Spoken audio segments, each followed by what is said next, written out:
...2013 was the year of the 3DS.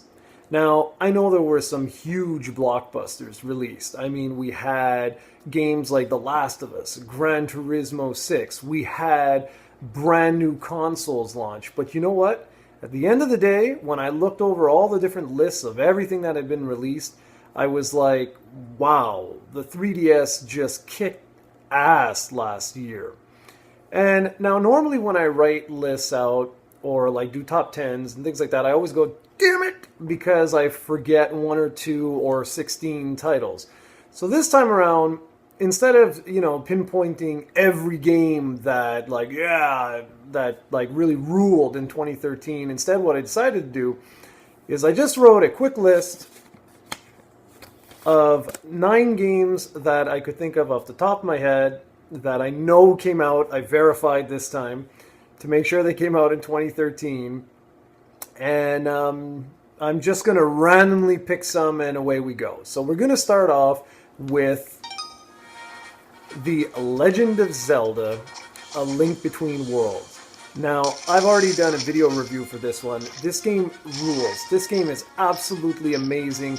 Was my favorite game of 2013, and that's saying something because you guys know, if you've watched the channel long enough, how much I love The Last of Us. But A Link Between Worlds just took everything that made A Link to the Past awesome and tried to do new things with it. We had that painting mechanic, the fact that you could have like a Mega Man sort of style, choose your own dungeon. I love the way that you could just pick up all the different weapons right from the get-go. It was just fantastic, absolutely fantastic, and I loved it. And that was the last game released that I really got into on the 3DS, and now currently playing the Bravely Default demo. But Zelda, I'm going back. That's going to be a yearly thing for me. It was just amazing. Now, the other end of the spectrum was Fire Emblem Awakening. That was released on February 4th, believe it or not, way back at the beginning of the year. I didn't get into it until a little later on. I don't remember exactly when, but some of the guys on the site and everything started talking about it, and I love the series, so I was like, you know what? Yeah, now's the time. Let's jump on in. And it is a great game. I still haven't finished it, if I'm not mistaken. Yeah, no, I still haven't finished that one. I'm right at the end, but I still haven't finished it. I don't know, it's one of those things. Damn it. Fantastic game, though. Fantastic. I love the new the buddy partnership system, so that depending on where your units are in any given battle, they can basically their stats will alter. Really rich, nice storyline.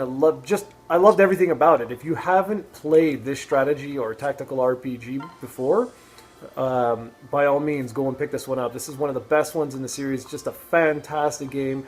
And they even made it so that it's a lot easier for new people to get into, thanks to the, casual mode or something like that, where the characters don't stay dead necessarily. You can put on classic if you want, and that's the way I'm playing, because that's the way you're supposed to play.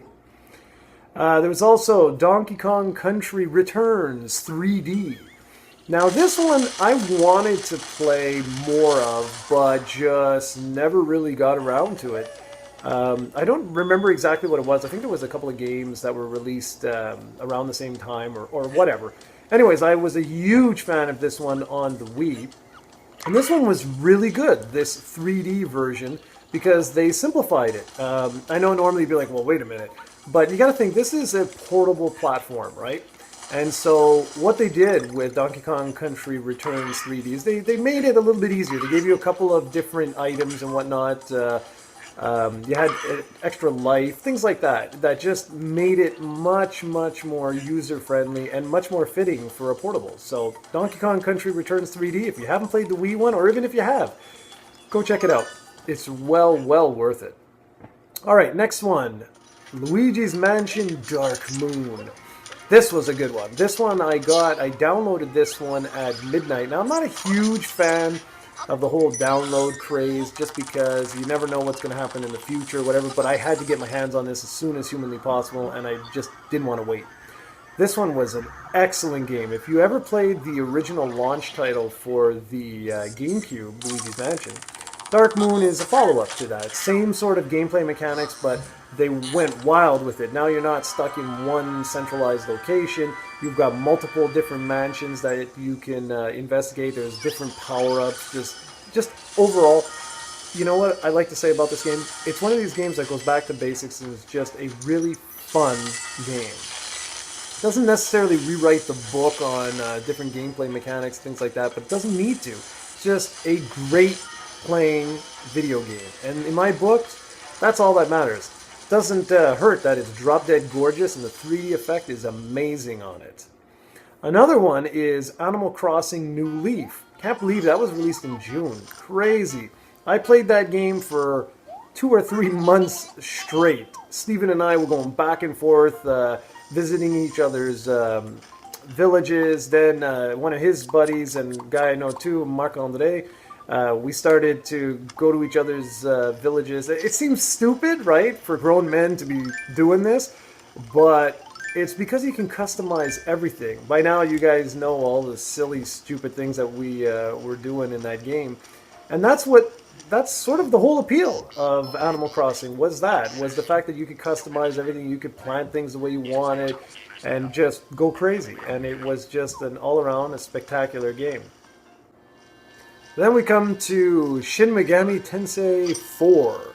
This was a big one. Atlas gave us this a little bit early, had some footage up. Know you guys really like this one. I'm not a huge fan of the series. I find it gets monotonous towards the midway to the end, but I did like the different way you could customize all your demons and the different party options that you had available. And overall, it was a far better experience than I thought it was going to be, even knowing that I wasn't like this huge SMT fan. But I know many of you guys are, so that was just another one to add to the list. Shin Megami Tensei 4 isn't the last game that was released in 2013 for the 3DS that makes it a must-have. There were 3 others that I can think of, which are Pokemon X and Y, Mario and Luigi Dream Team, and Project Cross Zone. Those 3 games, I have Pokemon X or Y, I forget which one it is, but I literally have turned it on. That's all I've done. So no gameplay footage for those 3 games, because the other 2 I don't even own.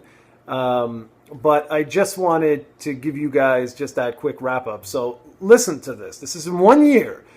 Zelda, Link Between Worlds, Fire Emblem Awakening, Pokemon X and Y, Donkey Kong Country 3D, Mario and Luigi Dream Team, Project Cross Zone, Luigi's Mansion Dark Moon, Animal Crossing New Leaf, and SMT4.